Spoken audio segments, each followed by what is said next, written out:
थोड़ा समय दे दीजिए हमको। टाटा के बारे में आप और माननीय मंत्री दोनों लोग जानते हैं ज्यादा हम लोगों से। मिनट से भी कम समय लूंगा महोदय। ठीक ठीक। टाटा स्टील की तरफ से नगर विकास विभाग की जो संस्था जेएनएसी है, जमशेदपुर नोटिफाइड है, उसने जवाब दिया है तो 2022 तक उस इलाके में पानी दे देगा महोदय।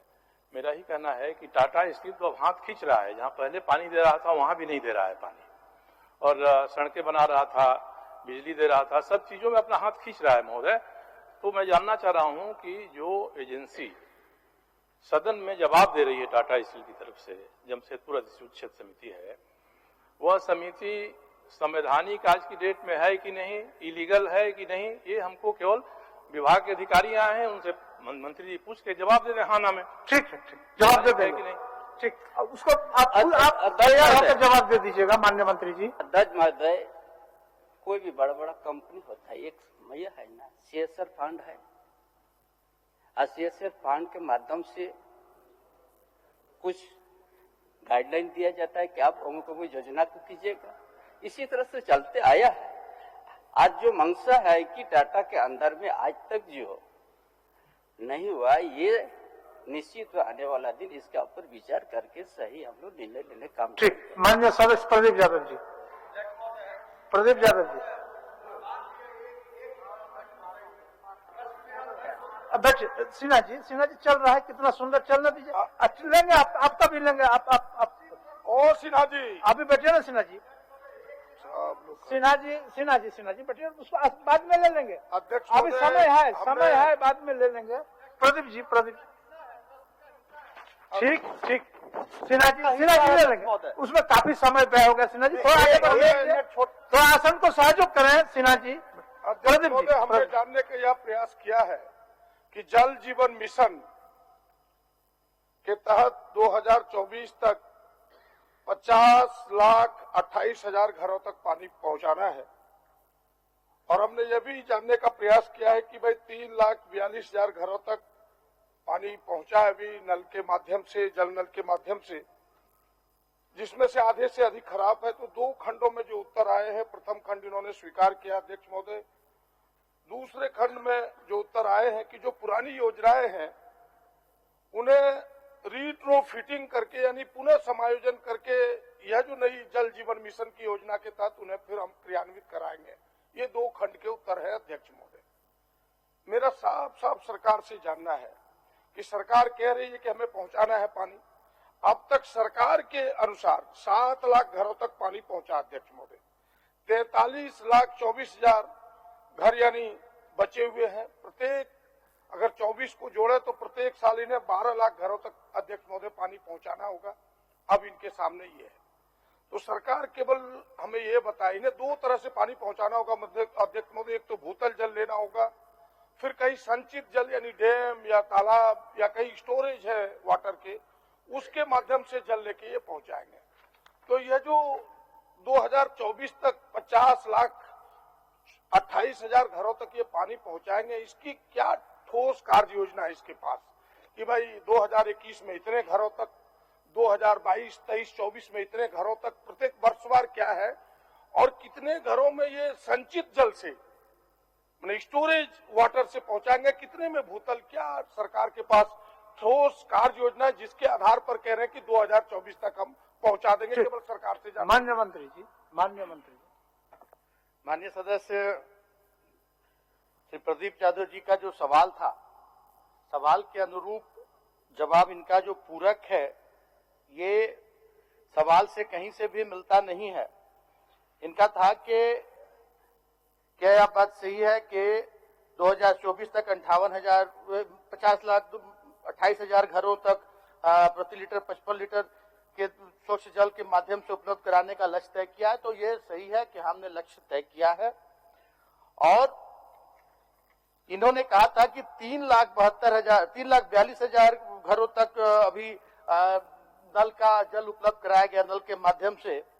तो ये इसमें मैं बता दूं कि 7,04,420 घरों को अभी टैप वाटर से जोड़ दिया गया है, और बहुत सारे स्कीम हमारे जो हैं वो लगभग 200 बड़ी योजनाएं हमारी चल रही हैं, और लगभग 14,000 से ज्यादा छोटी योजनाएं, जिसमें हम छोटी योजनाओं में जो हम 20 घर से लेकर 80 घरों तक, हम 80 से 100 घरों तक हम नल के माध्यम से जल पहुंचाएंगे, जो भूगर्भ होगा उसका सोर्स।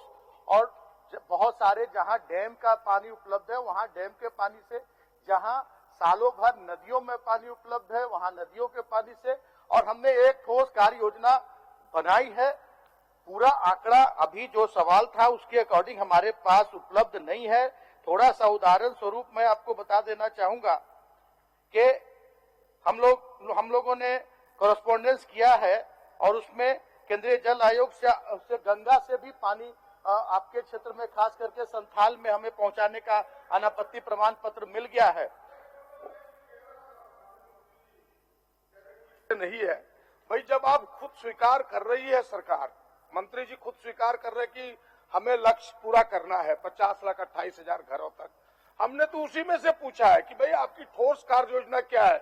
आप मोटे मोटे तौर पर केवल कह रहे कि भूतल से, तो ये तो समझ में आई कि भूतल से जल संचय से, तो ठोस कार्य योजना सामने लाना चाहिए ना कि भाई इतने घरों तक हमारे पास सर्वे रिपोर्ट है कि भूतल जल से पहुंचाया जाएगा, इतने घरों तक हम संचित जल से पहुंचाएंगे, 2021 में इतने घरों तक जाएगा, 2022 में इतने घरों तक जाएगा और 2024 में बचे हुए साल में इतने घरों तक जाएगा।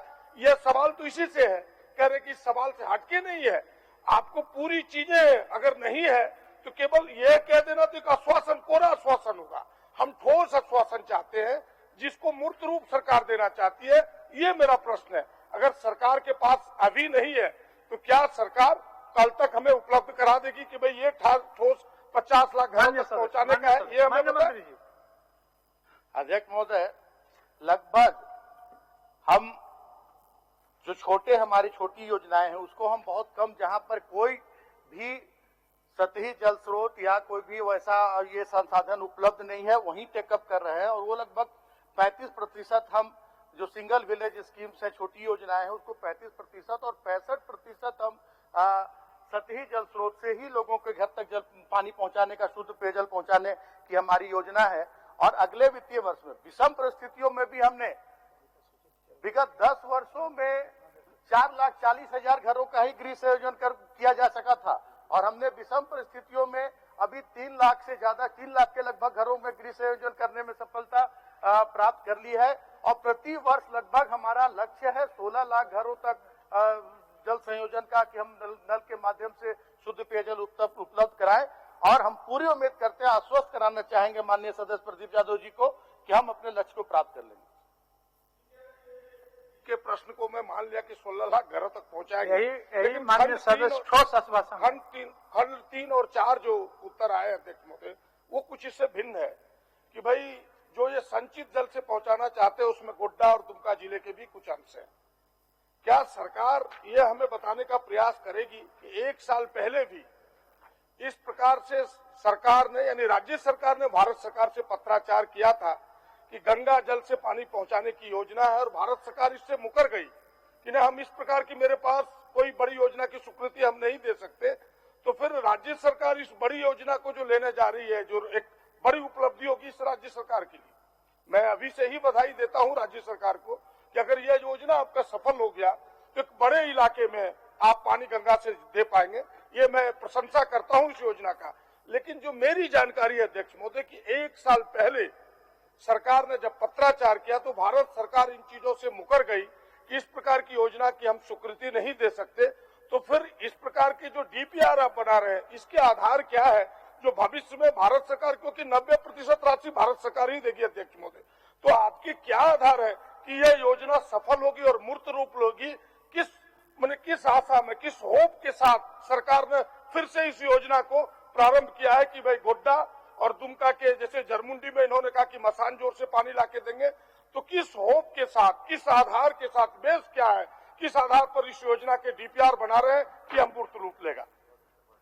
अध्यक्ष महोदय, मैं आश्वस्त कराना चाहूंगा माननीय सदस्य को कि निश्चित रूप से हम गंगा जल पिलाने का काम करेंगे, गंगा जल हम पिलाएंगे, ये आश्वस्त करते हैं। और हमें एनओसी भी प्राप्त हो गया है, डीपीआर भी बन रहा है। मैं अगर कहे तो विस्तृत रूप से बता दूं, जल जीवन मिशन के तहत गोड्डा जिला के प्रखंडों तथा गोड्डा, सुंदर पहाड़ी, पुड़ैयाहाट, पथरगामा, बसंत राय, पथरगामा, मेहरमा, ठाकुर गंगटी एवं बुआरी जोड़ तथा साहेब जिला के 3 प्रखंड यथा तालझारी, बोरियो एवं मंडरो तथा दुमका जिले के सरैयाहाट प्रखंड के सभी पंचायतों के सभी ग्रामों में गंगा नदी से पेयजल आपूर्ति कराने का डीपीआर 3 परामर्शियों के द्वारा तैयार किया जा रहा है। Mass planning and engineering service private limited Ranchi, MS Darashaw and company private limited Mumbai और MS choice consultancy services private limited Mumbai से के द्वारा तैयार किया जा रहा है और बहुत ही योजना धरातल पर उतरे बहुत जल्द। मान्य सदस्य हो गया। बिल्कुल बिल्कुल, मैं बधाई देता हूं सरकार को, चलिए। धन्यवाद देता हूं अध्यक्ष महोदय कि यह योजना जल्दी मूर्त रूप ले, लेकिन थोड़ी गहराई से इसे देखे, डीपली इसे देखे, ताकि यह जल्दी मूर्त रूप ले। इस प्रकार की योजनाओं की प्राथमिकता होनी चाहिए। अब मैं तारांकित प्रश्न लेता, श्री दशरथ गगराई।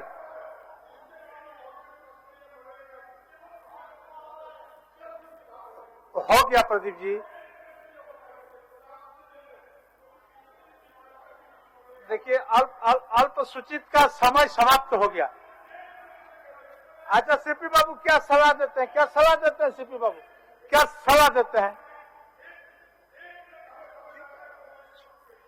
चलिए पूछ लीजिए, चल पूछिए। संजोग से इनका दोनों सवाल सीरियली आ गया है। मैंने अध्यक्ष महोदय सरकार से ये जानने का प्रयास किया है, पिछले जब सदन में बहस हो रही थी उस समय भी सरकार के सामने हमने रखा था कि भाई मनरेगा के जो गाइडलाइन है कि योजनाओं का चयन ग्राम सभा के माध्यम से होगा, सोशल ऑडिट भी ग्राम सभा के माध्यम से होगा। कोई एजेंसी अगर सरकार तय करती है तो वो सरकारी संस्था नहीं होगी। और हमने इसी प्रश्न में यह सवाल किया अध्यक्ष महोदय, और सरकार ने उत्तर भी मेरे सामने रखा है कि नहीं, हम ग्राम सभाओं को दरकिनार नहीं कर रहे हैं और न ही सोशल ऑडिट किसी दूसरे एजेंसी से करा रहे हैं। और मेरे पास सारे पत्र है अध्यक्ष महोदय, राज्य सरकार ने जो यहाँ से भेजा है वो सारे पत्र है मेरे पास कि ये सोशल ऑडिट JSL-PS से करा रहे, जो सरकारी संस्था इनकी, उनके पत्र है अध्यक्ष महोदय। देखिए ये सरकार के लेटर है अध्यक्ष महोदय 29/12/2016 को सामाजिक अंकेक्षण की प्रक्रिया को संचालित करने के लिए लेखा परीक्षा नियमावली के अंतर्गत JSL-PS झारखंड में एक स्वतंत्र इकाई के रूप में सोशल ऑडिट करने के लिए हमने नामित किया, तो आप उससे करा रहे हैं जो अपने आप में गलत है। ये मेरा प्रश्न था। और फिर ग्राम सभाओं को भी आपने दरकिनार करके इन्हीं को योजना चयन करने का अधिकार भी दे दिया अध्यक्ष महोदय। तो ये सरकार से हम जानना चाहते हैं कि सरकार क्या गाइडलाइन के अनुरूप, जो मनरेगा में गाइडलाइन, हमें लगता है कि एक एक विधायकों के ध्यान में अध्यक्ष महोदय काफी पैसे वसूले जा रहे हैं ऑडिट के माध्यम से, ये जो एजेंसी है उसके माध्यम से अध्यक्ष महोदय, और एक बड़ी लूट हो रही है और एक बड़े लोगों में आक्रोश है। तो क्या सरकार ऐसी एजेंसी पर, जो कि सरकारी संस्था है, जो नियम के विरुद्ध है, क्या उस पर रोक लगाना चाहती है? और जिसने इस प्रकार का आदेश दिया है ऐसे पदाधिकारियों पर कार्रवाई करना चाहती है सरकार? माननीय मंत्री जी, माननीय मंत्री जी, माननीय मंत्री। अध्यक्ष महोदय, माननीय सदस्य का जो चिंता है, जो जिज्ञासा की है, सोशल ऑडिट यूनिट का परमिशन बहुत जल्द किया जा रहा है और JSL-PS के द्वारा जो ऑडिट चलता है उसको बंद कर दिया गया है। इसलिए जो उनका ये है कि मनरेगा एक्ट के तहत सोशल ऑडिट होना चाहिए, उसका संचिका बढ़ रही, बहुत जल्द हम लोग उसी आधार पर कराएंगे जो पहले हो रहा था। माननीय प्रश्नकर्ता के प्रश्न के बाद इन तमाम प्रक्रिया को अपना ली गई। जी, अपना ली गई है अध्यक्ष महोदय, लेकिन मेरा आग्रह है कि बुढ़िया मरने का डर नहीं है, जोम परखने का डर है। क्या सरकार ऐसे गलत करने वाले पदाधिकारी पर चिन्हित करके उस पर कार्रवाई करना चाहेगी जिन्होंने मनरेगा जैसे एक्ट का खुल्लम खुल्ला उल्लंघन किया, केवल अपना पॉकेट भरने के लिए? सरकार ये हमें उत्तर दे। मान्य सदस्य महोदय, पहले तो जांच होनी चाहिए, जांच क्या प्रक्रिया करेंगे उसके बाद बस होगा तभी ना। ठीक है। कितने दिन के अंदर जांच करा के? हो गया प्रदीप जी, बस अंतिम प्रश्न है, हो गया। कितने दिन के अंदर जांच करा के? प्रदीप जी, जैसे दूसरा पैरा में आप जो दिए हैं, ये ग्राम सभा के माध्यम से हुआ, जो सही बात है, बोलने के लिए कुछ भी बोल सकते हैं, लेकिन JSL-PS नहीं किया।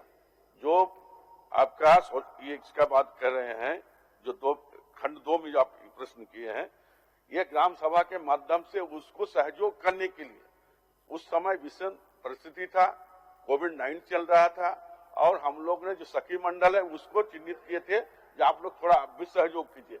इसके सिवा जो है जगह जो चयन हुआ था वो सरकारी निजी दोनों जगह पर लगा है, इसलिए उसमें जेएसएलपीएस का कोई इन्वॉल्वमेंट नहीं था।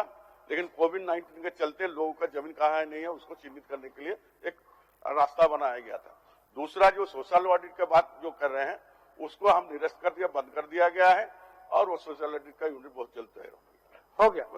हो तो गया अध्यक्ष महोदय, आप केवल रस्म अदायगी करेंगे इसलिए प्रश्न नहीं आता है कि हम विधानसभा में लाए और रस्म अदायगी करके उसे छोड़ दें।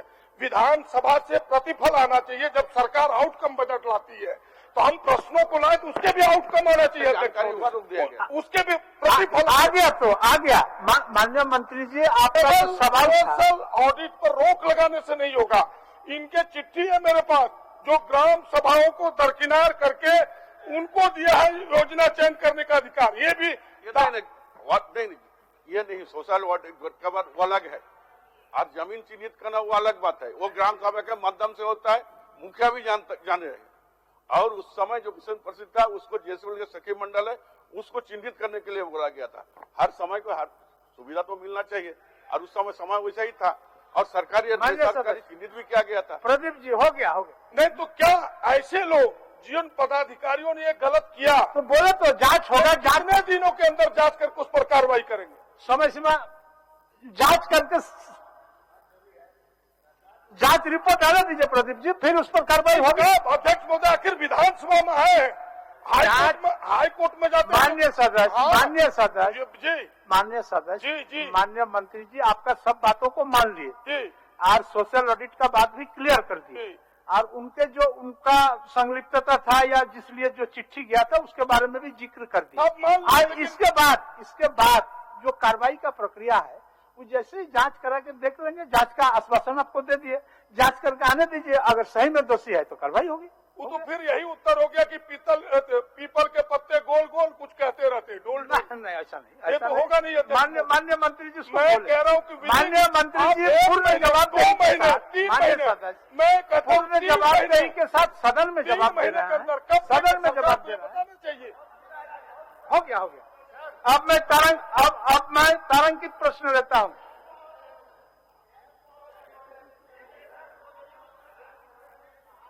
एक मिनट बंधु जी बच्चे सूचना, चलिए बोलिए।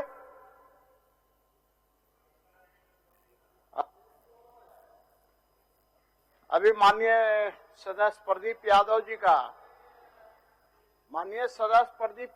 का पेयजल पर अध्यक्ष महोदय वो तो पार हो गया सीपी बाबू, पार उसी पर बोलना चाह रहे थे तो प्रदीप यादव जी कहने लगे तो हम भी आपका आदेश होकर उठना चाह रहे थे। फिर प्रदीप यादव ने कहा कि 1 मिनट रुक जाइए तो मैं रुक गया अध्यक्ष में। तो कोई गलत किया मैंने? नहीं ठीक है मेरी बात सुन लीजिए, 1 सेकंड में सुन लीजिए। माननीय अध्यक्ष महोदय, अभी माननीय मंत्री जी पेयजल पर दे रहे थे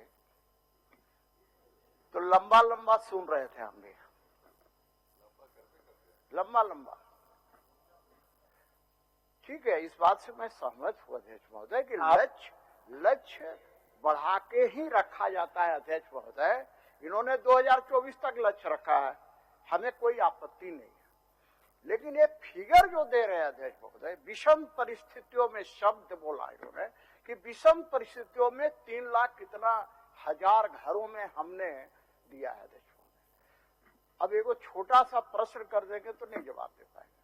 अच्छा, अभी 13वां वित्त आयोग में अध्यक्ष महोदय मेरे ही क्षेत्र में पीएचडी से 18 में ही पूरा होना था अध्यक्ष महोदय। एक घर में जल संयोजन नहीं हुआ।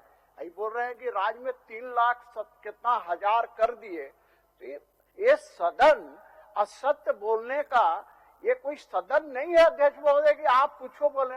माननीय सदस्य, वैसे तो माननीय सदस्य हमारे प्रदीप यादव बधाई दे रहे थे, अच्छी बात है, देना भी चाहिए, क्योंकि कहा गया है कि एक रास्ता यह भी है मंजिलों को पाने का, सीख लो तुम भी हाँ में हाँ मिलाने का। धन्यवाद। चलिए मान्य सदस्य दशरथ गगरेज बैठिए। कोई सब बात में जवाब देना जरूरी नहीं है। मान्य मंत्री जी सब बात में आप ट्रेजरी बेंच के आदमी है, आप माननीय मंत्री जी ट्रेजरी बेंच के आदमी है, सब बातों में ठीक है, ठीक। बैठिए। दशरथ गगरेज जी, मंत्री जी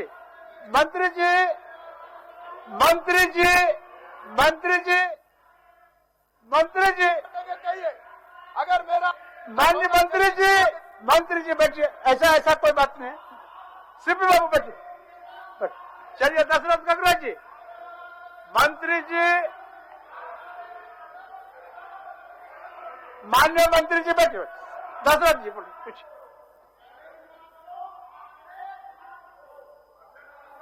दशरथ जी। अध्यक्ष महोदय,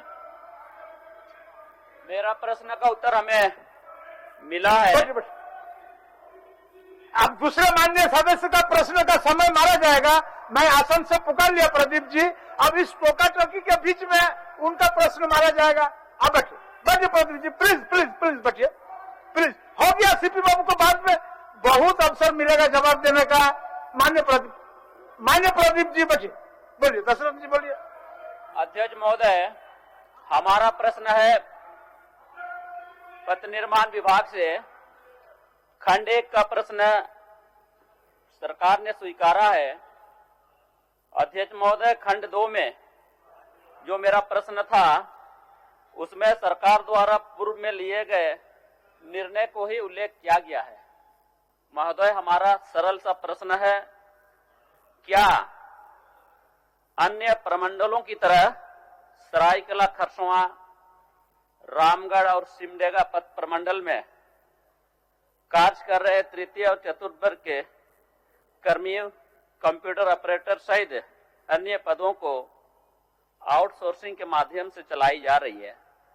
मेरा सरकार से इतने ही मांग है, क्या अन्य प्रमंडल के तरह इस तीनों पथ प्रमंडल में सरायकेला खरसवां, सिमडेगा, रामगढ़ पथ प्रमंडल में कंप्यूटर ऑपरेटर सहित अन्य पदों को अस्थायी करना चाहेगी? माननीय मंत्री।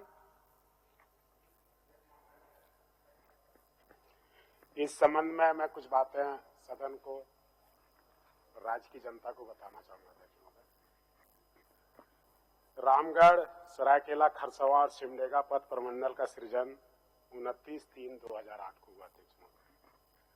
अध्यक्ष महोदय, 5 अक्टूबर 2006 को 6th पे कमीशन का गठन किया गया अध्यक्ष महोदय, और इसके रिकमेंडेशंस 24 मार्च 2008 को गवर्नमेंट ऑफ इंडिया को सबमिट किया गया अध्यक्ष महोदय, और 29 अगस्त 2008 को जो recommendation union government of India ने पूरे देश के लिए लागू किया अध्यक्ष महोदय, उसमें यह कहा गया कि कंप्यूटर ऑपरेटर, आदेशपाल, डाटा एनालिस्ट, चालक, सफाई कर्मी आदि में आउटसोर्सिंग का हम सहयोग लेंगे। और तभी से अब तक अध्यक्ष महोदय, झारखंड राज्य में भी 11/11/2013 को प्रशासकीय पदवर्ग समिति की बैठक मुख्य सचिव की अध्यक्षता में हुई अध्यक्ष महोदय, जिसमें निर्णय लिया गया कि इन पदों पर हम आउटसोर्सिंग से काम लेंगे अध्यक्ष महोदय। झारखंड के बने 20 वर्ष हो गया अध्यक्ष महोदय, 21वें में हम प्रवेश कर रहे हैं अध्यक्ष महोदय। चतुर्थ वर्गीय पदों के पद सृजन हेतु अभी तक कोई नियमावली नहीं बनी है अध्यक्ष महोदय, लेकिन हेमंत सोरेन है तो हिम्मत है, विश्वास है, इस पर गौर करेंगे। धन्यवाद। हो जाएगा। माननीय दशरथ जी। धन्यवाद। माननीय सदस्य मनीष जायसवाल जी।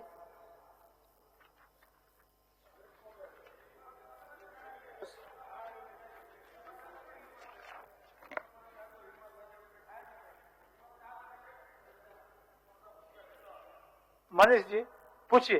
थोड़ा हाउस ऑर्डर में आ जाता है। ऑर्डर में है, आप पूछिए ना। इतना सुंदर हाउस ऑर्डर में है मनीष जी। जेएसएलपीएस के कर्मियों के संबंध में अध्यक्ष महोदय ये प्रश्न मैंने लाया था। मेरा प्रश्न था कि क्या जो स्तर 5 से लेकर के 8 तक जो कर्मी है, क्या उनके मानदेय को बढ़ाया जाएगा और जो उनको अन्य सरकारी लाभ हैं वो दिए जाएंगे कि नहीं दिए जाएंगे? उत्तर मिला अध्यक्ष महोदय। उत्तर में इन्होंने दिखाया है कि 8 फरवरी 2000 को आयोजित कार्यकारिणी की बैठक में अप्रैल 20 से बढ़ा दिया जाएगा। लेकिन ये इसका भुगतान कब से होगा अध्यक्ष महोदय? अभी तक तो अप्रैल 20 से जो है आपने बढ़ा तो दिया है, लेकिन इसका भुगतान तो हुआ नहीं। दूसरा चीज है अध्यक्ष महोदय की जो इनका पीएफ जो काटा जाता है, ईपीएफ जो काटा जाता है, ससमय सरकार इनके खाते में जमा नहीं करा पाती है, जिसका नतीजा है कि अगर किसी कर्मी को मजबूरी पड़े, अगर वो अपना निकालना चाहता है अध्यक्ष महोदय, तो वो निकाल नहीं पाता है, तो कर्मचारी एकदम बिल्कुल लाचार और मजबूर हो जाता है। ऐसे भी अध्यक्ष महोदय जो लोग मानदेय पर काम करते हैं, उनको इतना पर्याप्त मानदेय नहीं मिल पाता है कि वो अपना जीवन यापन कर सके अध्यक्ष महोदय। तो मेरा सरकार से इतना ही आग्रह था कि ये जो है इनका भुगतान हो जाए और जो पीएफ है वो रेगुलरली जमा हो, ताकि इनको जो है रिलीफ मिल सके। माननीय मंत्री महोदय, माननीय सदस्य का स्पष्ट करना चाहते हैं, इसी साल जो है जो बकाया है उसको भुगतान कर दिया जाएगा। करीब करीब 4 करोड़ रुपया पैसा लगेगा, भुगतान कर दिया जाएगा। और जहां तक ईपीएफ का मामला है, सिर्फ जेसीएलपीएस एक विभाग में नहीं है, ढेर सारी विभाग में इस तरह का समस्या है और इसके लिए विकास आयुक्त के अध्यक्षता में एक कमेटी गठन किया गया है और हम लोग भी लगे हुए हैं। जो चिंता माननीय सदस्य को है, हम लोग को भी चिंता है और बहुत जल्दी इसका निराकरण हो जाएगा, ये आश्वासन देते हैं।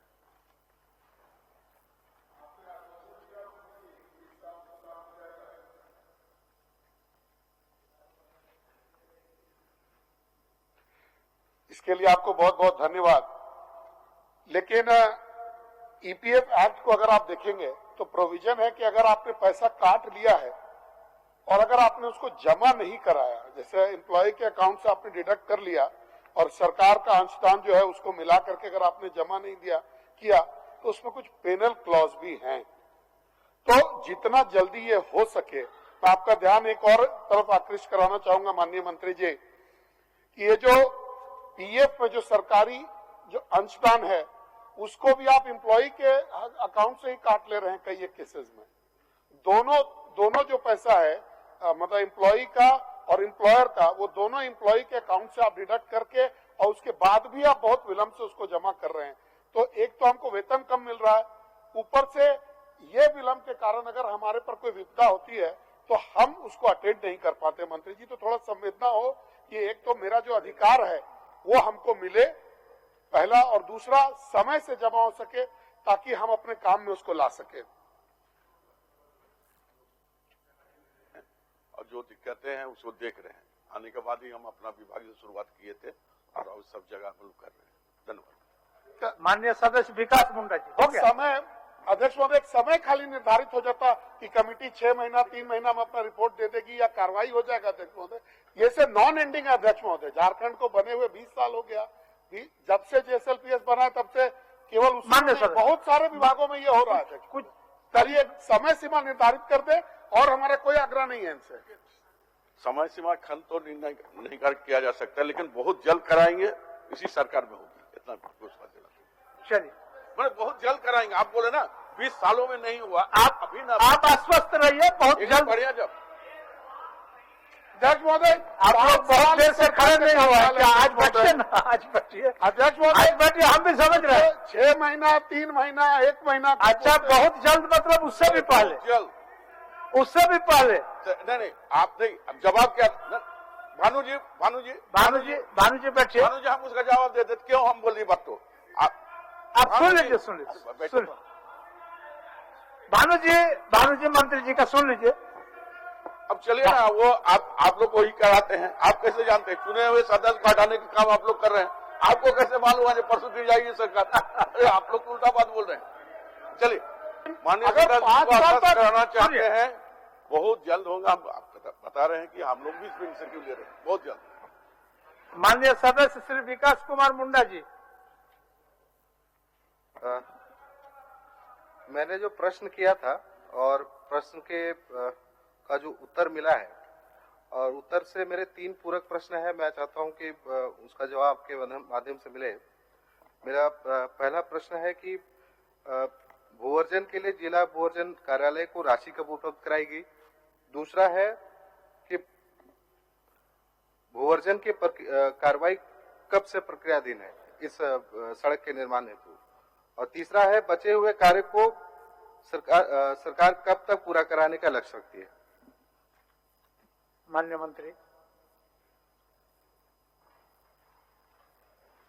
अध्यक्ष महोदय, 21.73 एकड़ का भू अर्जन किया जाना। अध्यक्ष महोदय, मैं माननीय सदस्य को आश्वस्त कराना चाहता हूं अध्यक्ष महोदय कि मई 2021 तक भू अर्जन की प्रक्रिया पूर्ण कर ली जाएगी। अध्यक्ष महोदय, भू अर्जन हेतु 100.79 लाख रुपया उपलब्ध कराया गया अध्यक्ष महोदय, और 3 महीने के अंदर अध्यक्ष महोदय यह कार्य पूरा करा लिया जाएगा। हो गया विकास जी। माननीय सदस्य किशुन कुमार दास जी, होने दीजिए। माननीय सदस्य, एक दो तो सवाल और होने दीजिए। किशुन कुमार दास जी।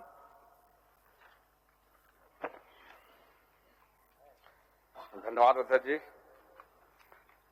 मैं माननीय मंत्री जी से जानना चाहता हूं कि मेरा जो सवाल था, क्या यह बात सही है कि मयूरहंड प्रखंड के नरचाही से पेतादेरी तक पथ नहीं है? तो इनका जवाब अस्वीकारात्मक है।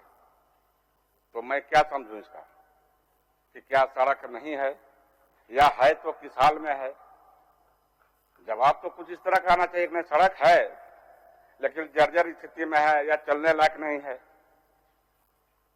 दूसरी बात यह है सर, चौथा खंड में आप देखेंगे कि इनका जो उत्तर आया है, वास्तु स्थिति यह है कि विषांकित पथ के पठांश चतरा जिला अंतर्गत अनगड्डा से महाने नदी भाया मिडिल स्कूल चौपे, जिसकी लंबाई 6.40 किलोमीटर की है, की स्वीकृति वर्ष 2019-20 में प्रदान की गई है।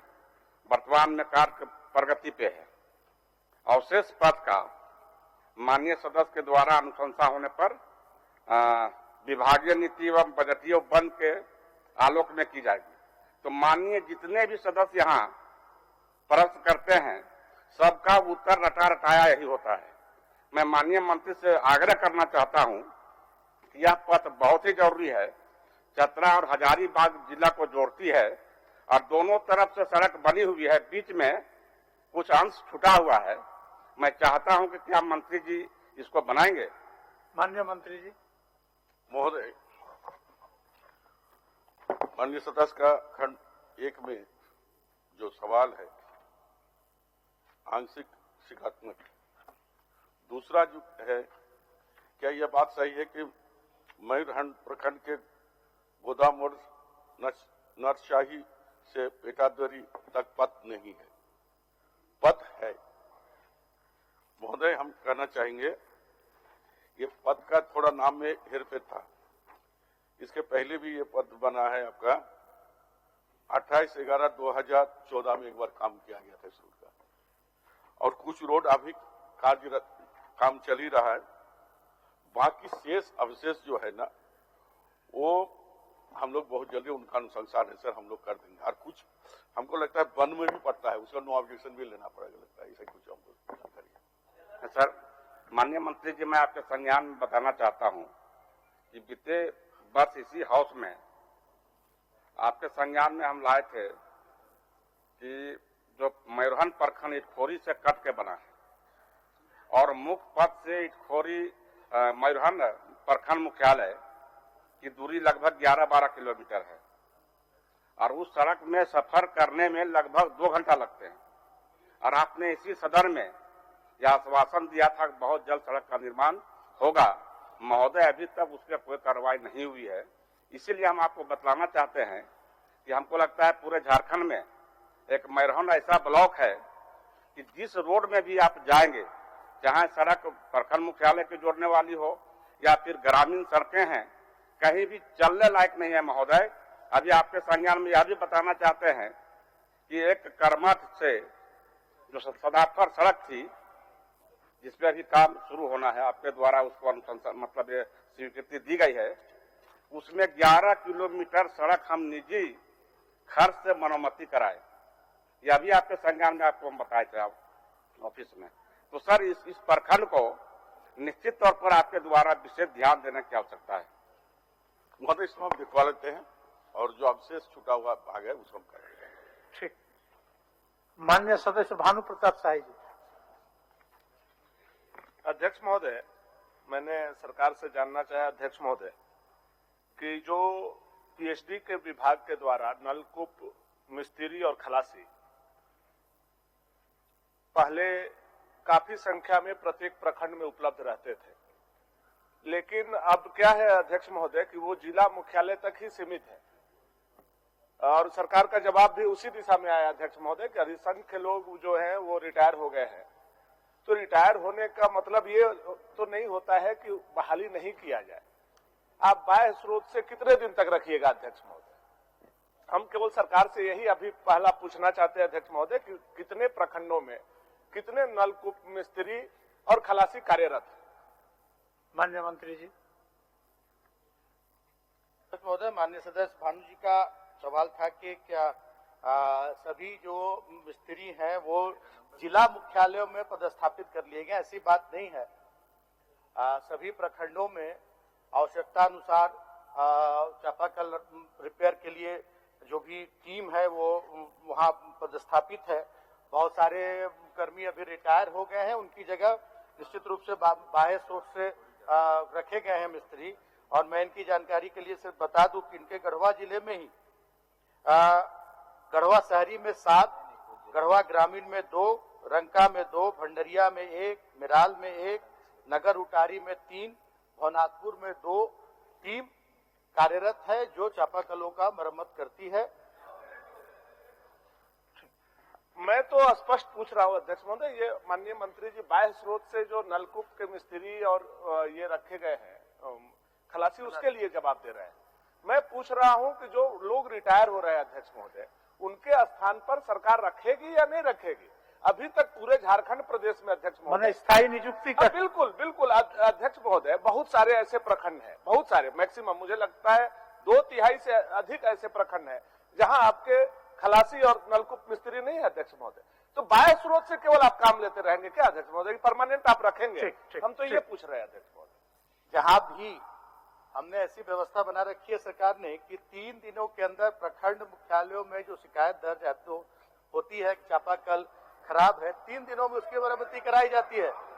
और प्रदेश के लिए पूछ रहे हैं अध्यक्ष महोदय, सभी जगहों के लिए कह रहा हूं कि सभी प्रखंड राज्य की बात कर रहा हूं। माननीय मंत्री जी बड़ी स्पष्ट रूप से हम पूछ रहे हैं, वो टोटल प्रखंड की संख्या क्या है झारखंड प्रदेश में? आपके यहाँ मिस्त्री और खलासी की संख्या क्या है, बता दिया जाए। आपने सवाल पूछा था अपने जिले के लिए और मैंने आपके जिले का आंकड़ा आपको बता दिया है, गढ़वा जिले का। और टोटल मैं आपको इसी चलते सदन में मैं टोटल राज्य का आंकड़ा भी उपलब्ध करा दूंगा। और कहीं से भी देखिए आपको क्या सलाह दे रहे हैं अमर मौर्य जी, पहले अमर मौर्य जी से और एक सवाल अध्यक्ष माननीय मंत्री जी हमारे पड़ोसी है, उनको हम बहुत ज्यादा परेशान नहीं करेंगे। पड़ोसी है, हम उनको परेशान करेंगे तो क्षेत्र में हमको परेशान करेंगे अध्यक्ष। लेकिन अध्यक्ष महोदय ये पूरे झारखंड प्रदेश का सवाल है अध्यक्ष महोदय। अधिसंख्य प्रखंडों में मिस्त्री और खलासी नहीं है। मैं केवल यही सरकार से आग्रह करना चाहता हूं, लोग रिटायर होते जा रहे हैं, आप बाह्य स्रोत से रख रहे हैं, तो जो हमारे यहाँ का मिस्त्री है अध्यक्ष महोदय बनाना चाहते हैं, उनको सरकार को रखने में क्या दिक्कत है? केवल रख ले, बहाल कर ले, तृतीय चतुर्थ श्रेणी में तो आते हैं अध्यक्ष महोदय, क्या दिक्कत है? अब पीएचडी में सब चीज बाह्य स्रोत से, आउटसोर्स से, तो कल के डेट में झारखंड सरकार भी आउटसोर्स से चलेगा। आप लोगों का क्या जरूरत है झामुमो का और ये क्या नाम है कांग्रेस का? मुझे नहीं लगता है। बाह्य स्रोत से आप लोगों को भी रखना चाहिए, आउटसोर्स से ही सरकार को चलाना चाहिए। ऐसे मंत्री का कोई जरूरत नहीं है अध्यक्ष महोदय। माननीय मंत्री जी देखिए इतने बात है अध्यक्ष महोदय, माननीय मंत्री जी इतना बात है, जो उद्देश्य है हमारा उस उद्देश्य को हम पूरा कर रहे हैं। सारे चापाकलों की मरम्मती कराई जा रही है और जब नियमित नियुक्ति की भी बात होगी तो हम नियमित नियुक्ति पर भी विचार करेंगे। हो गया। दीपिका पांडे सिंह और माननीय सदस्य माननीय मंत्री जी पार्टी वाला चरित्र सदस्य अध्यक्ष महोदय हो गया। पार्टी का चरित्र नहीं है हमारा, परेशान हो गया मंत्री, वो बात नहीं है प्रश्न का और सभी को समान रूप से देखते हैं। मंत्री जी हो गया। दीपिका सिंह पांडे जी, मेरा सवाल ये था कि महगामा के जो तीनों प्रखंड है, ठाकुर, गंगती, मेहरमा और महगामा, उसको जिला से जोड़ने के लिए कोई सरकारी ट्रांसपोर्ट का कोई सिस्टम है कि नहीं, क्योंकि वहाँ के जो ग्रामीण बच्चे हैं और छोटे बड़े व्यवसायी हैं उनको काफी परेशानी होती है, क्योंकि वो मुख्यालय से 50-60 किलोमीटर दूर हैं और काफी पैसा खर्च उनको करना पड़ता है और साथ ही साथ जाने की सरकारी सुविधा नहीं होने के कारण बहुत परेशानी उनको सहना पड़ता है। माननीय मंत्री जी, सरकार की तरफ से जवाब आया है, आप संतुष्ट है ना? नहीं, उस जवाब से हम संतुष्ट नहीं हैं। तो पूरक पूछिए। पूरक मुझे ये पूछना है अध्यक्ष महोदय आपके माध्यम से कि राज्य में परिवहन निगम होना चाहिए था। 21 साल हो गया सरकार के नए राज्य के गठन का, झारखंड को 21 साल हो गया, लेकिन अन्य राज्यों की तरह हमारे यहाँ कोई राज्य परिवहन निगम का गठन नहीं किया गया। और ग्रामीण क्षेत्रों में आप जानते हैं कि इस पब्लिक ट्रांसपोर्ट के सिस्टम का बहुत फायदा होता है और वहाँ के ग्रामीण परिवेश में पलने बढ़ने वाले बच्चों के लिए पूरी दुनिया ही खुल जाती है अगर उन्हें सस्ते दर पर ट्रांसपोर्टेशन की सुविधा उपलब्ध करा देते हैं। जो जवाब आया है उससे मैं संतुष्ट नहीं हूँ। मैं चाहूंगी मंत्री जी, माननीय मंत्री जी, या सरकार कोई ऐसा नीतिगत फैसला लेने वाली है तो बताएं। महोदय, प्रश्न कितना बहुत अपना क्षेत्र को जोड़ने के लिए यातायात सुविधा लाने के लिए ही रखा गया और निगम नहीं बना के चलते विभाग की ओर से ऐसा कोई यातायात का तो सुविधा नहीं है। जो भी विभाग की ओर से निजी वाहन को हम लोग परमिट देके यातायात सुविधा का अभी तक वर्तमान व्यवस्था है। जहाँ निगम बनाने की बात है, ये सरकार निगम बनाने के पहल करेगी और झारखंड प्रदेश एक दिन निगम बना करके यातायात सुविधा करने का भी काम करेगी। धन्यवाद। हो गया। धन्यवाद अध्यक्ष। अब मैं शून्यकाल की सूचनाएं लेता हूँ। माननीय सदस्य श्री ढुलू महतो जी।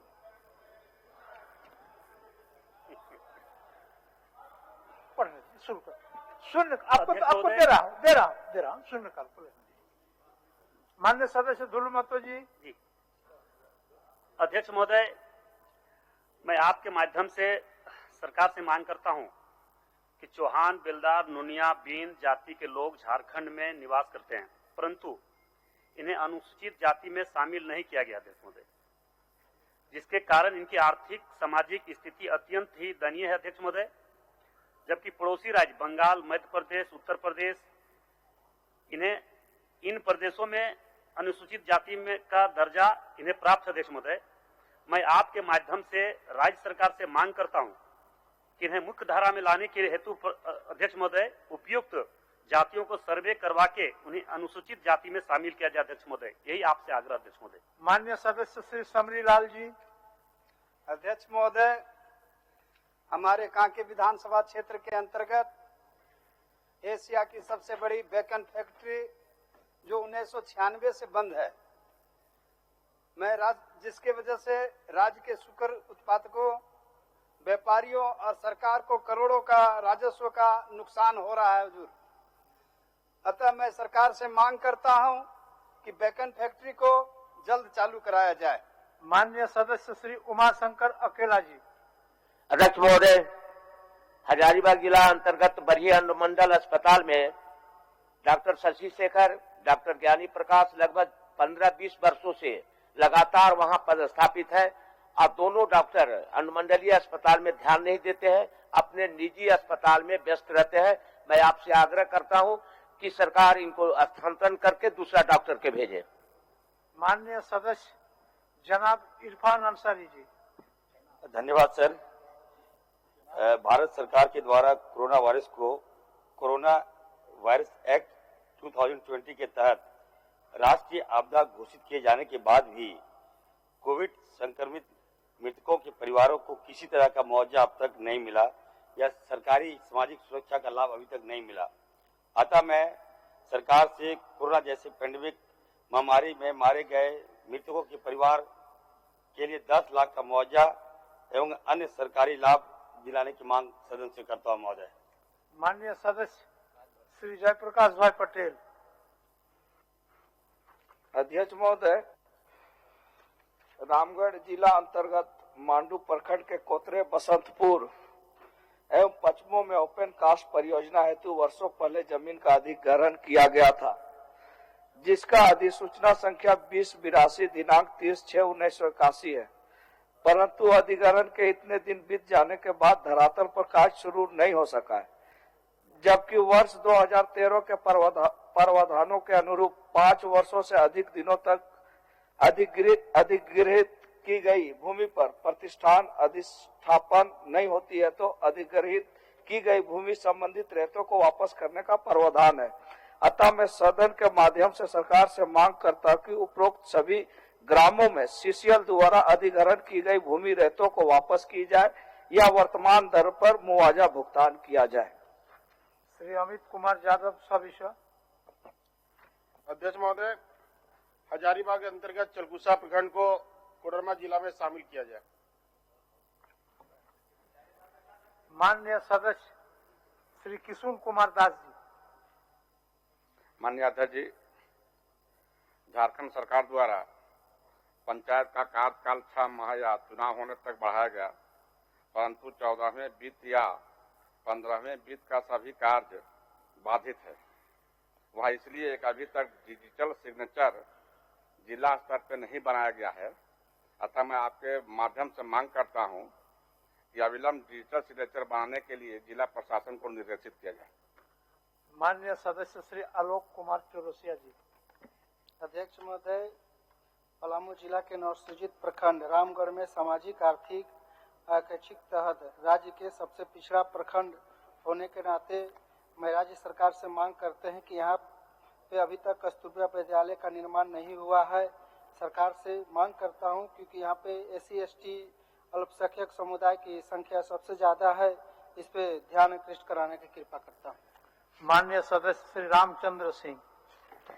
अध्यक्ष महोदय, झारखंड के सभी विश्वविद्यालयों में कार्यरत शिक्षकों को 7वां वेतनमान का लाभ देय है तथा सेवानिवृत्त की आयु सीमा 62 वर्ष से बढ़ाकर 65 वर्ष कर दी गई है, परंतु उन्हीं विश्वविद्यालय में कार्यरत कर्मचारियों को 7वां वेतनमान से वंचित रखा गया है। साथ ही सेवानिवृत्त की आयु सीमा 62 से घटाकर 60 वर्ष कर दिया गया है। अतः सरकार से मांग करता हूं कि राज्य अंतर्गत सभी विश्वविद्यालय में कार्यरत सभी कर्मचारियों को शिक्षकों की तरह 7वां वेतनमान का लाभ तथा सेवानिवृत्ति की आयु सीमा कम से कम 62 वर्ष की जाए। माननीय सदस्य श्री नारायण दास जी। माननीय अध्यक्ष महोदय, देवघर जिला के रिखिया सहित दर्जनों गांव पंचायत की दूरी मोहनपुर प्रखंड से लगभग 20-25 किलोमीटर की दूरी पर अवस्थित है। यह ग्राम पंचायत नक्सल प्रभावित क्षेत्र में भी पड़ता है।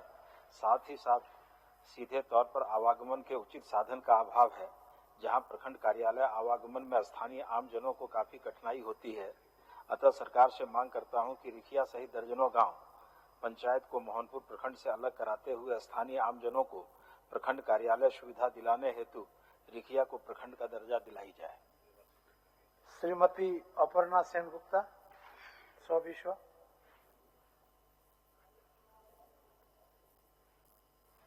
जिला के निरसा प्रखंड अंतर्गत पोदाडी स्थित रानी बांध तालाब में मिट्टी कीचड़ खर पतवार से भर जाने के कारण पूजा पाठ मुंडन संस्कार आदि कार्यों में ग्रामीणों को अत्यधिक कठिनाई होती है। इस तालाब से 4-5 गांवों में जलापूर्ति होती है। सरकार से रानी बांध के सफाई गहरीकरण तथा सौंदर्यीकरण की मांग करती हूँ। माननीय सदस्य श्री दशरथ गगराई जी। अध्यक्ष महोदय, राज्य भर में संचालित कस्तूरबा गांधी आवासीय विद्यालय, मॉडल स्कूल एवं अन्य +2 विद्यालयों में प्राचार्य एवं उप प्राचार्य के पदों को भरने हेतु मैं सदन के माध्यम से सरकार के समक्ष ये मांग रखता हूँ। माननीय सदस्य श्री लंबोदर महतो। माननीय अध्यक्ष महोदय, बोकारो जिला अंतर्गत तेनुघाट डैम के निर्माण कार्य का शिलान्यास 1965 में तत्कालीन मुख्यमंत्री स्वर्गीय केवी शाह के द्वारा किया गया था, जिसका कार्य 1973 में प्रारंभ हुआ और 1978 में पूर्ण हुआ, जिसमें 2172 परिवार विस्थापित हुए और सरकार के द्वारा मात्र 418 परिवारों को ही पुनर्वासित किया गया। शेष 1714 विस्थापित परिवार आज भी पुनर्वास और मुआवजा की प्रत्याशा में है। राज्य सरकार के द्वारा डैम बनाने के क्रम में पुनर्वास हेतु पतकी में 37 एकड़ 52 डिसमिल, मिर्जापुर में 72 एकड़ और गागा में 70 एकड़ जमीन उपलब्ध कराया गया, किंतु दुखद है कि जो जमीन उपलब्ध कराया गया उसमें आधा से अधिक वन भूमि और 15 एकड़ जमीन में अतिक्रमण है। आज भी वन विभाग उक्त जमीन पर अपना अधिकार जता रहा, जिसके कारण बहुत से परिवारों को काफी कठिनाइयों का सामना करना पड़ रहा। मैं सदन के माध्यम से सरकार से जनहित में तेनुघाट डैम से विस्थापित शेष सभी परिवारों को पुनर्वास एवं मुआवजा भुगतान के साथ साथ उस समय के नियम के अनुसार परिवार के एक सदस्य को नौकरी देने तथा बांध प्रमंडल तेनुघाट के अधीन क्वार्टरों में वर्षों से रह रहे लोगों एवं विस्थापितों को लीज पर क्वार्टर देने और नियमित करने की मांग करता हूं। धन्यवाद। माननीय सदस्य श्री समीर कुमार महंती जी। अध्यक्ष महोदय, पूर्वी सिंहभूम जिला के अंतर्गत गुड़ाबंदा प्रखंड में अनुसूचित जाति जनजाति कल्याण विभाग से के अधीन में विकास भारती एजेंसी द्वारा संचालित बनमाकड़ी स्वास्थ्य केंद्र में लगभग 50 स्वास्थ्य कर्मी कार्यरत है। उन्हें विगत 7 महीना से एजेंसी द्वारा मानदेय का भुगतान नहीं किया गया है और वहां पर अभी लगातार स्ट्राइक चल रहा है और महोदय वहां पर चिकित्सा का कोई वैकल्पिक व्यवस्था भी नहीं है। अतः कर्मियों का मानदेय भुगतान करने के दिशा में उचित पहल करने का मांग मैं आसन के माध्यम से सरकार से करता हूँ। माननीय सदस्य श्री अमर कुमार बावरी जी। अध्यक्ष महोदय, 15वें वित्त आयोग मध्य से बोकारो जिला समेत पूरे झारखंड में पंचायत समिति सदस्यों की अनुशंसा पर स्वीकृत योजनाओं का क्रियान्वयन विगत 1 वर्ष से नहीं हो पा रहा है। चंदनकारी प्रखंड प्रमुख एवं उनके पंचायत समिति द्वारा स्वीकृत एवं अनुमोदित योजनाओं का क्रियान्वयन अविलंब कराने की मांग सदन के माध्यम से सरकार से करता हूँ। माननीय सदस्य श्री इंद्रजीत महतो जी। माननीय अध्यक्ष महोदय, धनबाद जिला अंतर्गत सिंदरी विधानसभा क्षेत्र में एफसीआई सिंदरी द्वारा 205 बेड का अस्पताल संचालित था, लेकिन कई वर्षों से बंद पड़ा हुआ है, जिससे आमजनों को चिकित्सा कराने में काफी परेशानी हो रही है। क्षेत्रवासियों का आकस्मिक कोई घटना घटने पर बेहतर इलाज तुरंत नहीं हो पाता है। अतः सदन के माध्यम से सरकार से मांग करता हूं कि एफसीआई सिंदरी द्वारा संचालित बंद अस्पताल को अपने अधीन लेकर अविलंब चालू किया जाए। माननीय सदस्य श्री कुशवाहा शशिभूषण मेहता जी। माननीय अध्यक्ष महोदय, 1946 के बाद से ही जमाबंदी वाली जमीनों का दाखिल खारिज एवं लगान रसीद सरकार द्वारा रोक दिया गया है। सरकार के आदेश से अधिकतर ग्रामीण जमीन मालिकों को अवैध एवं संदेहास्पद जमाबंदी की सूची में डाल दिया गया था। 16 जुलाई 2020 को झारखंड सरकार द्वारा 1 जनवरी 1946 के पूर्व विक्रय पत्र पट्टा हुकुमनामा के आधार पर निबंधित वैसी जमीन जो पंजी 2 में ग्रामीण भूमि दर्ज है, उसकी रसीद जारी करने का आदेश दिया गया है, परंतु अभी तक ग्रामीण जमीन मालिकों को लगान रसीद निर्गत नहीं किया जा रहा है। मैं सरकार से सभी ग्रामीण जमीन मालिकों की लगान रसीद निर्गत करने की मांग करता हूं। श्री राजेश कश्यप स्वाभिश्व। अध्यक्ष महोदय, रांची जिला के हेहल में पदस्थापित तत्कालीन अंचलाधिकारी दिलीप कुमार द्वारा व्यापक पैमाने पर भूयहरी पहनाई आदिवासी भूमि विभिन्न मौजाधीन जैसे मौजा भिट्ठा खाता संख्या 149 में वाद संख्या 1393, 1394, 1395, 1396 ओब्लिक 1819 एवं मौजा बजरा खाता संख्या 155, 156 में वाद संख्या 234, 240, 241 ओब्लिक 1920 मौजा हेसल खाता संख्या 162 वाद संख्या 27 ओब्लिक 2021 तथा और भी बड़े पैमाने पर गैर कानूनी तरीका से फर्जीवाड़े को अंजाम दिया गया है। अतः अंचलाधिकारी एहल के पद पर रहे दिलीप कुमार की कार्यकाल में किए गए नामांतरण की जांच कर कड़ी कार्रवाई करने की मांग सदन से करता हूं। माननीय सदस्य श्री दीपक बिरुवा जी। अध्यक्ष महोदय, पश्चिमी सिंहभूम जिला अंतर्गत हाटगमरिया प्रखंड के सभी राजस्व ग्राम का नाम एवं पिन कोड UID सॉफ्टवेयर में गलत अपलोड होने के कारण आधार कार्ड एवं जन्म प्रमाण पत्र बनवाने में गांव का नाम एवं आवासीय पता गलत आता है, जिससे पूरे प्रखंड क्षेत्र की जनता परेशान है। अतः UID हेड ऑफिस नामकुम के सॉफ्टवेयर अपलोड डाटा में अविलंब सुधार की मांग आपके माध्यम से करता हूं। श्रीमती ममता देवी स्वाभिश्व। अध्यक्ष महोदय, रामगढ़ जिला स्थित चितरपुर प्रखंड के चिल्लम टुंगरी गोमिया के धवैया के बीच दामोदर नदी पर एवं दुलमी प्रखंड के होहत गोला प्रखंड के कमता के बीच भेड़ा नदी पर उच्च स्तरीय पुल नहीं होने से लोगों को परेशानी होती है। पुल बन जाने से दो प्रखंडों के बीच की दूरी कम हो जाएगी एवं आवागमन में सुविधा होगी। साथ ही उक्त दामोदर और भेड़ा नदी पर उच्च स्तरीय पुल बनाने की मांग मैं सदन से करती हूँ। बहुत बहुत धन्यवाद महोदय। माननीय सदस्य श्री विनोद कुमार सिंह जी। अध्यक्ष महोदय, सरकार ने साक्षरता अभियान की जगह पढ़ना लिखना अभियान प्रारंभ करने का निर्णय लिया है। साक्षरता अभियान में 10,000 कर्मी जो है वो थे। मैं उन कर्मियों को जो है पढ़ना लिखना अभियान में जो है समायोजन की मांग करता हूं, लेकिन सरकार समायोजन के बजाय पढ़ना लिखना अभियान को पूरा आउटसोर्सिंग एजेंसी को दे दिया गया है। वो 10,000 लोग जो हैं वो बेरोजगार होंगे। सरकार इस पे गंभीरता पूर्वक ध्यान दे। सुश्री अम्बा प्रसाद स्वाभिश्व। अध्यक्ष महोदय, रामगढ़ जिला के प्रखंड पत्रातु पंचायत में साकुल में निम्न पथों की स्थिति अति जर्जर है। साकुल से अंचल पत्रातु को जोड़ने वाली पथ, साकुल से वाया पत्रातु बस्ती होने वाली पत्रातु बाजार तक, साकुल से खैरा मांझी को जोड़ने वाली पथ, पालू रोड से होते हुए साकुल होते हुए रेलवे क्रॉसिंग होते हुए दामोदर नदी शमशान घाट तक। जनहित में उक्त पथों का कालीकरण प्राथमिकता के आधार पर बहुत जरूरी है, उसको किया जाए। अध्यक्ष महोदय। माननीय सदस्य श्री भूषण तिर्की जी। अध्यक्ष महोदय, गुमला विधानसभा क्षेत्र अंतर्गत परमवीर चक्कर विजेता परमवीर अल्बर्ट एक्का के नाम पर 2010 में जारी प्रखंड का निर्माण हुआ है, परंतु निर्माण के बाद पूर्व की सरकार ने इस परमवीर चक्कर विजेता के प्रखंड में किसी भी प्रकार का लेखा जोखा लेने का काम नहीं किया। वर्ष 2010 से लेकर के 11 वर्ष बीत जाने के बाद भी प्रखंड में एक डॉक्टर का पदस्थापन नहीं हुआ है। प्रखंड में डॉक्टर के अभाव में प्रसव पीड़ा व अन्य रोगों से ग्रसित लोगों को इलाज करने के लिए गुमला मुख्यालय 65 किलोमीटर या 30 किलोमीटर दूसरे प्रदेश छत्तीसगढ़ जाना पड़ता है। अतः जारी प्रखंड में डॉक्टर के पदस्थापन करने की अविलंब मांग मैं सरकार से करता हूं। माननीय सदस्य श्री संजीव सरदार जी। पूर्वी सिंहभूम जिला अंतर्गत पोटका विधानसभा क्षेत्र में उच्च शिक्षा एवं तकनीक शिक्षा प्राप्त करने का कोई संस्थान नहीं है, जिसके कारण छात्र छात्राओं को उच्च एवं तकनीक शिक्षा प्राप्त करने में कठिनाई होती है।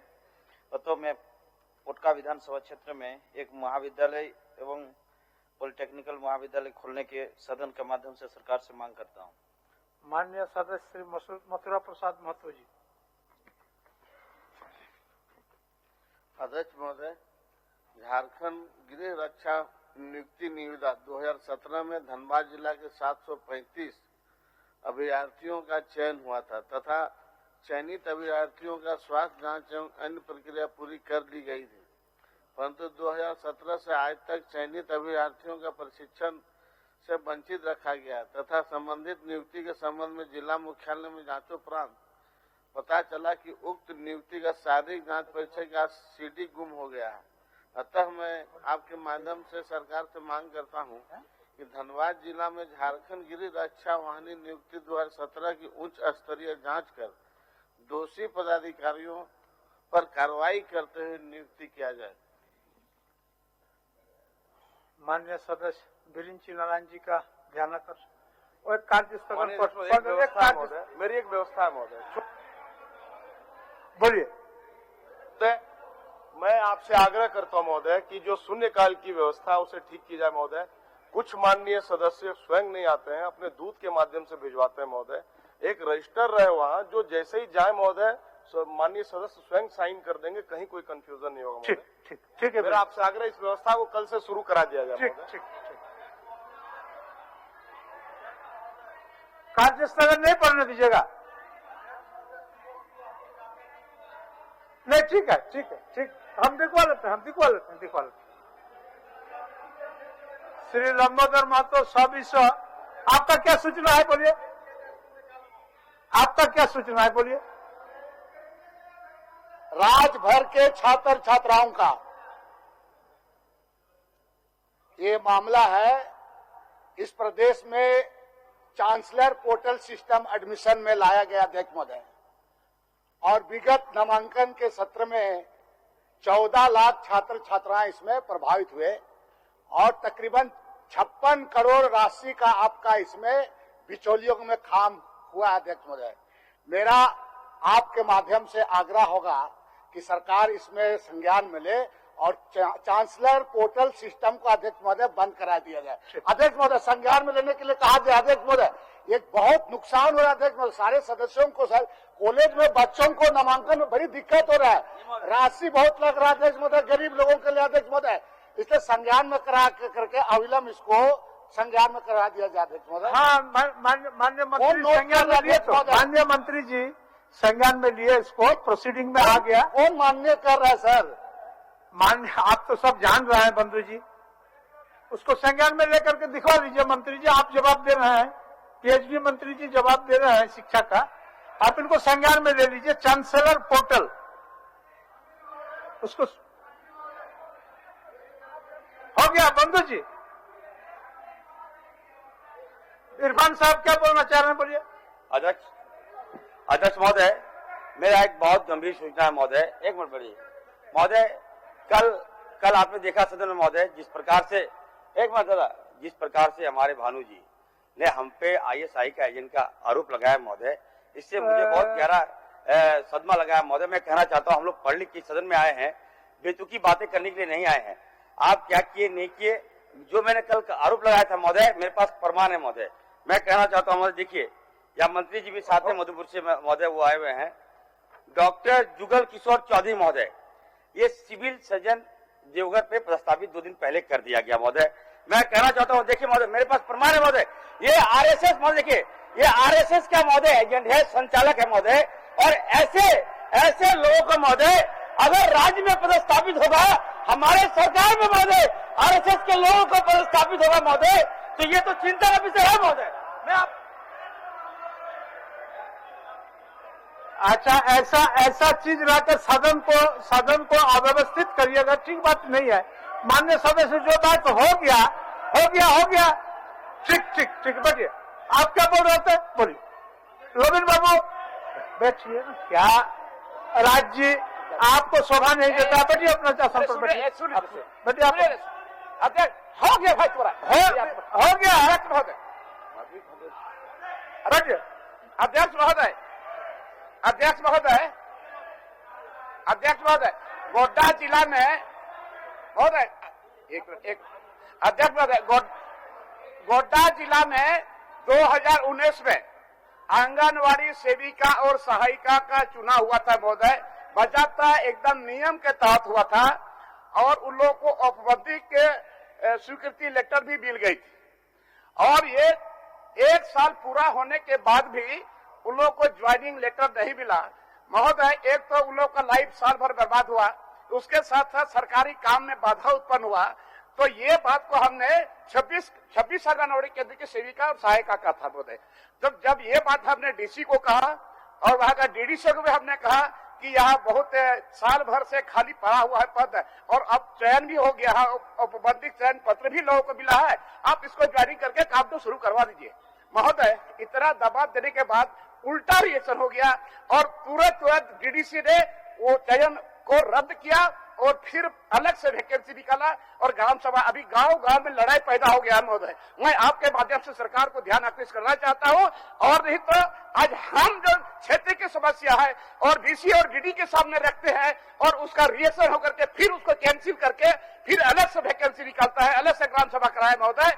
तो अगर हमारी बात को नहीं माने, जो जन्मीन बात है और सरकार का काम बाधा हुआ, 1 साल तक आंगनबाड़ी काम में कोई काम नहीं हुआ और वहां चयन पत्र क्यों नहीं दिया गया, तो मैं आपसे आग्रह करूंगा महोदय कि सरकार इसको संज्ञान में ले और अभी जो उन्होंने जो वैकेंसी निकाला, जो ग्राम सभा करा रहा है, आम सभा करा रहा है, इसको रद्द करते हुए पहले जो बहाली हुई है महोदय, औपचारिक पत्र मिला है, उनकी बहाली हो और सरकार का काम चले महोदय।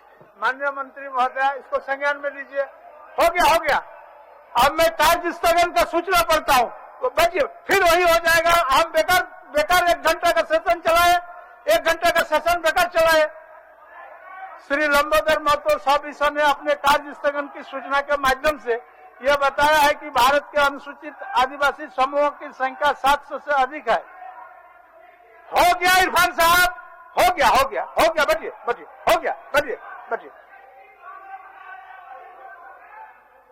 आपका मंत्री जी संज्ञान ले लिए और स्थगित करने का आदेश भी जारी करेंगे।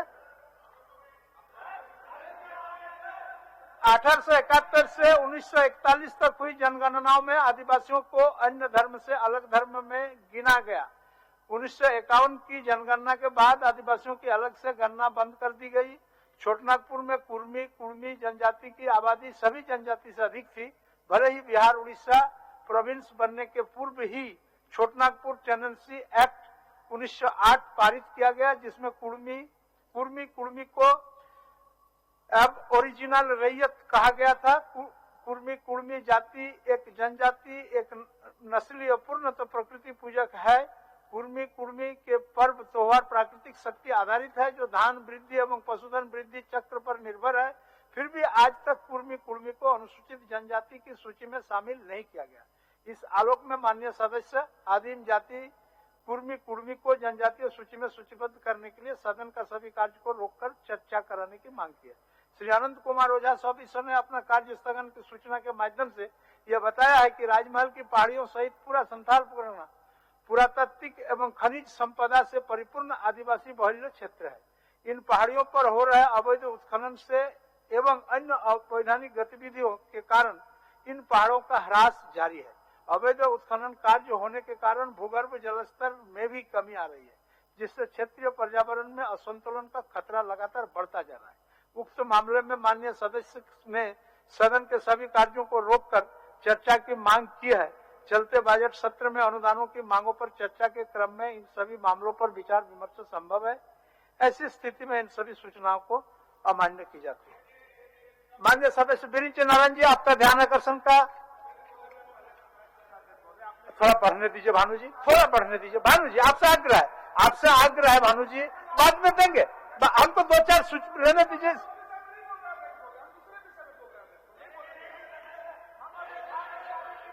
भानु जी बैठिए, थोड़ा बिरिंची जी का सवाल का भानु जी बैठिए ना, हो गया।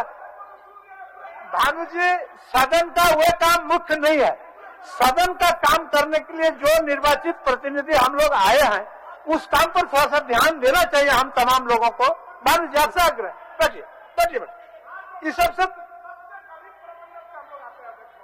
बोलिए। न कोयला है, न कोई रोजगार है अध्यक्ष महोदय, कुछ नहीं है अध्यक्ष महोदय। पलामू प्रमंडल सबसे अकाल और सुखाड़ वाला है अध्यक्ष महोदय, आप भी जानते हैं, हम लोग वहां के प्रतिनिधि हैं अध्यक्ष महोदय। अब अध्यक्ष महोदय, आज देखा जाए, आज इस पेपर में छपा है अध्यक्ष महोदय कि देश का सबसे बड़ा ग्रेफाइट उत्पादक बन सकता है पलामू, बन सकता है अध्यक्ष महोदय। इसमें अड़चन क्या है कि सतबरवा प्रखंड के चापी में अध्यक्ष महोदय देश का सबसे बड़ा ग्रेफाइट का वहां माइनिंग मिला है अध्यक्ष महोदय, लेकिन वन विभाग के एनओसी नहीं मिलने के अध्यक्ष महोदय उसका अन्वेषण का काम अध्यक्ष महोदय बंद है। अगर वो हो जाता अध्यक्ष महोदय तो पलामू जैसा सुखाड़ इलाका में भी अध्यक्ष महोदय बहुत ही रचनात्मक बात हम बोल रहे हैं अध्यक्ष महोदय, प्रमंडल के लिए बात बोल रहे हैं अध्यक्ष महोदय, वहां भी कुछ माइंस हो जाता अध्यक्ष महोदय, देश का भी कल्याण होता, उस इलाके का भी कल्याण होता। मैं आपके माध्यम से सरकार से सिर्फ इतना आग्रह करता हूं कि जो वन विभाग ने फाइल को एकदम जलेबी की तरह घुमा करके लटकाया है बरसों से, कृपया उसको एनओसी दे दे ताकि उसका अन्वेषण हो जाए और ग्रेफाइट का माइंस खुल जाए। यही केवल सूचना देने के लिए अध्यक्ष महोदय हम खड़े हुए। माननीय सदस्य वीरेंद्र नारायण जी।